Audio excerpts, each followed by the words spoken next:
I don't think a lot of people put enough thought into the way that they're going to hook their bait based on what the conditions are and what they want their bait to do. You got to think about this. The way you hook your bait, you can literally control what it's going to do to a certain extent.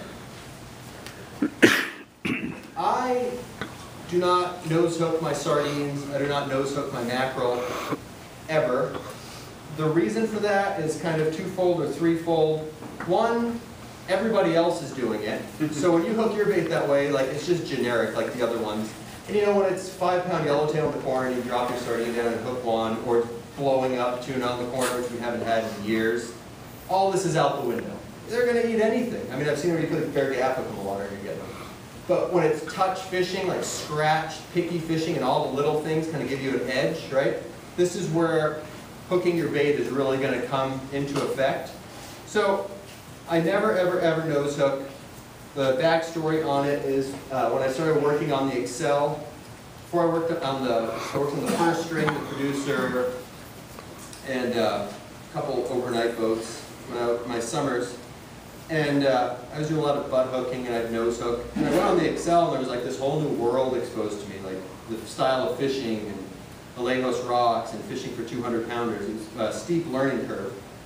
And the cook on the Excel, his name's Jason Fleck. He's probably the best bait fisherman I've ever fished with or ever seen. And what he does, and what I picked up from him, is he shoulder hooks all his sardines and a lot of his mackerel and stuff like that too. And I saw him just getting bit and bit and bit and bit and bit. And of course, bait presentation and being able to waft out a nice cast that goes twice as far as the passengers, that helps. But the hook thing is huge. And this is why. When you nose hook your sardine, it's pushing the hook in front of it, pushing the hook in front of it, pushing the hook in front of it, doing whatever it wants to do, right? Like I said, tried and true way works good, gets big good. The better the fishing is, the less you got to worry about this. But when you shoulder hook them, now the bait is pulling the hook along, pulling the hook along. It has its head. It can do whatever it wants. It can truck along just fine. The analogy that I came up with is I have a dog. His name is Fritz. When I walk Fritz, Fritz has a leash on him, right? Fritz is pulling me with the leash because it's in his shoulder area, right back here. He's pulling me, he's pulling me, he's pulling me. Okay, now if you put a muzzle on Fritz, now Fritz is like, oh, it's just weird. There's something in front of his face. He can't pull right. And the same thing goes with the sardine. And the proof is, the next time you go fishing, nose hook a sardine and just drop it straight down in the water. Watch what it does. 9 times, well, the vast majority of the time, it shakes its nose a little bit and then it just kind of darts off and goes its way and you let it go, right? But when you shoulder hook,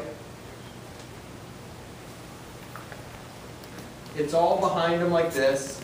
And you've got to keep this in mind. Game fish, and especially like bluefin tuna, which is really tough, scratchy fishing, 200-pound yellowfin, tough, scratchy fishing, they all feed from the bottom coming up. That's what creates that explosive boil you see. If you ever watch a Michael Phelps video, and they're chumming, chumming, chumming, the fish, you just watch them, they come up and eat it, they come up and eat it. It's because they key in on the white underside of the bait, and that's what they're coming up to attack.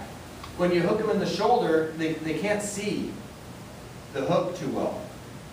And a lot of people say, well, yeah, okay, but you got all this spectra, this white spectra in the water.